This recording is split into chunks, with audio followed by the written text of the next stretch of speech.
Em nome do Pai, do Filho e do Espírito Santo. Amém. Amados irmãos e irmãs, é com muita alegria que nós estamos aqui para juntos estudar e meditar o Evangelho que a Igreja nos apresenta para esta terça-feira, na 31ª semana do Tempo Comum. O texto de hoje se encontra lá em Lucas 14, versículos de 15 ao 24, que diz assim: Naquele tempo um homem estava à mesa. Um homem que estava à mesa disse a Jesus: Feliz aquele que come o pão no reino de Deus. Jesus respondeu: Um homem deu um grande banquete e convidou muitas pessoas. Na hora do banquete, mandou seu empregado dizer aos convidados: Vinde, pois tudo está pronto. Mas todos, um a um, começaram a dar desculpas. O primeiro disse: Comprei um campo e preciso ir vê-lo. Peço-te que aceites minhas desculpas. O outro disse: Comprei 5 juntas de bois e vou experimentá-las. Peço-te que aceites minhas desculpas. Um terceiro disse: Acabo de me casar e por isso não posso ir. O empregado voltou e contou tudo ao patrão. Então o dono da casa ficou muito zangado e disse ao empregado: Sai depressa pelas praças e ruas da cidade. Traze para cá os pobres, os aleijados, os cegos e os coxos. O empregado disse: Senhor, o que tu mandaste fazer foi feito e ainda há lugar. O patrão disse ao empregado: Sai pelas estradas e atalhos e obriga as pessoas a virem aqui, para que minha casa fique cheia. Pois eu vos digo, nenhum daqueles que foram convidados provará do meu banquete. Gente, é interessante fazer algumas reflexões. O Evangelho de Lucas ele é escrito para um público que não era judeu. Era um público extremamente pagão. Especialmente neste capítulo 14, a gente vai refletindo a abertura que o cristianismo vai tendo para o povo que é pagão. E por que eu comento isso? Porque inicialmente a grande crença que se tinha era que a salvação era reservada apenas para um público restrito. O público do povo de Israel, o público judeu. Então se pensava que Jesus veio apenas para salvar esse povo, que Jesus veio apenas para eles, uma visão muito fechada da realidade. Porém, quando nós vamos vendo aqui esse texto, a gente vai vendo essa abertura que vai se tendo, né? Que é a seguinte: mostra-se que um homem deu um banquete e convidou muitas pessoas. Aqui a gente pode pensar na Trindade, a Trindade que de fato oferece-se, se dá. E o banquete, sempre no contexto bíblico, tem a ver com essa vida escatológica, com o céu, com o encontro com Deus. Só que, na hora do banquete, ele mandou seu empregado dizer aos convidados: Vinde, está tudo pronto. Só que o povo começou a dar desculpas, né? Um comprou um campo, outro comprou 5 juntas de boi, outro acabou de se casar, cada um inventa uma desculpa. Gente, foi mais ou menos isso que boa parte dos judeus naquele tempo fizeram, né? Os fariseus não quiseram acolher, saduceus não quiseram acolher. Sempre achava que Jesus era um mentiroso, não queria realmente aceitar essa parte. Dentro do contexto bíblico, a gente vai vendo pessoas que sempre colocaram outras realidades na frente de Deus, trazendo para o hoje quantas e quantas vezes nós estamos colocando o meu querer, o meu sonho, a minha vontade diante da vontade de Deus. E aí, gente, isso é um caos. Porque, na verdade, Deus precisa ocupar o primeiro lugar da minha vida. Eu gosto muito de uma frase que eu sempre, hoje vejo muita gente repetindo, né? Que não existe prioridades na vida, existe prioridade.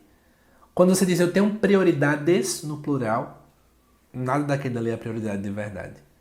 A nossa prioridade deve ser fazer a vontade de Deus. A nossa prioridade deve ser estar neste banquete, esse banquete que gera vida. A nossa prioridade deve ser buscar ouvir a voz de Deus. O primeiro mandamento, inclusive, da Bíblia não é amar a Deus sobre todas as coisas, mas ouvir, ouve Israel, lá em Deuteronômio 6. E quantas a gente não para ouvir a voz de Deus, a gente não para ir até a igreja rezar, a gente não para ler a palavra. Como a gente tem colocado Deus em segundo plano. Mas pode ver que quando a gente acorda, já pega logo o celular para ir fazer alguma outra coisa. Mas aí, é interessante que o empregado volta, conta ao patrão, ele fica zangado, e ele diz: Vai, pelas praças e ruas, traga os pobres, aleijados, cegos e coxos. Pessoas que eram naquele tempo extremamente rejeitadas e vistas como amaldiçoadas. Porque o cego não podia ler a Torá, então ele não podia ler a vontade de Deus. Né? O coxo, o aleijado, o pobre era visto como amaldiçoado, porque tinha feito alguma coisa errada e por isso estava naquela situação. Mesmo esse povo tendo vindo, ainda sobra espaço. E aí aparece a ideia de que saia para as estradas e atalhos e obriga o povo a vir para cá, para que a casa fique cheia. Isso mostra que Deus não quer um canto vazio. Deus não quer o céu seco, mas o céu cheio de gente que o ame, que o adore. A grande vontade de Deus para as nossas vidas é para que nós encontremos a felicidade. Que nós possamos ser homens e mulheres felizes, é isso que Deus deseja da gente. O problema é que nós queremos atalhos, queremos outros caminhos. E aí, versículo 24.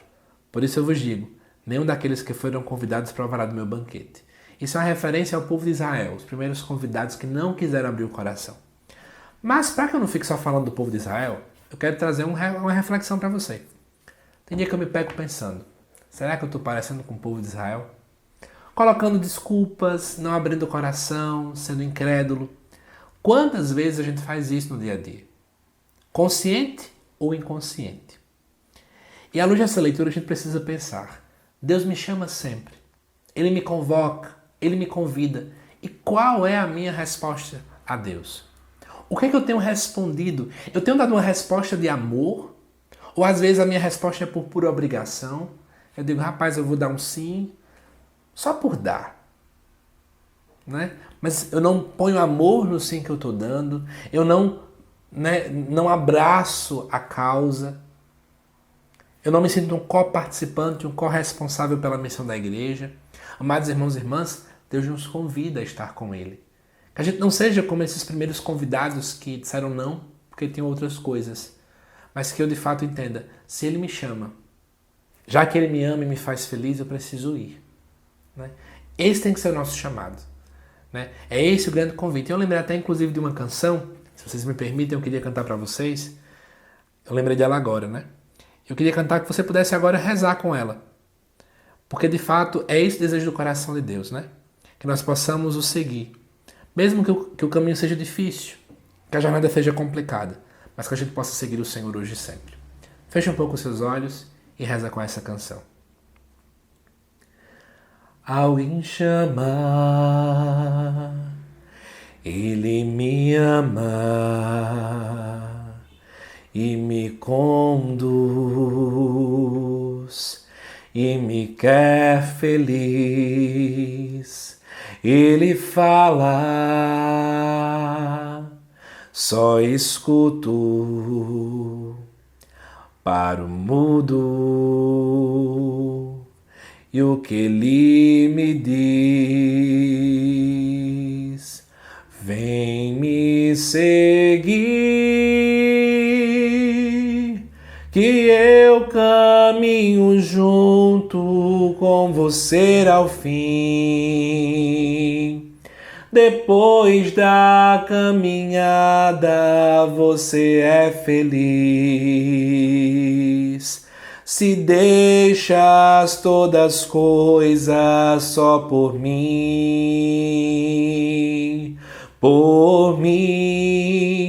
vem me seguir, que o meu caminho é o da porta estreita, sim.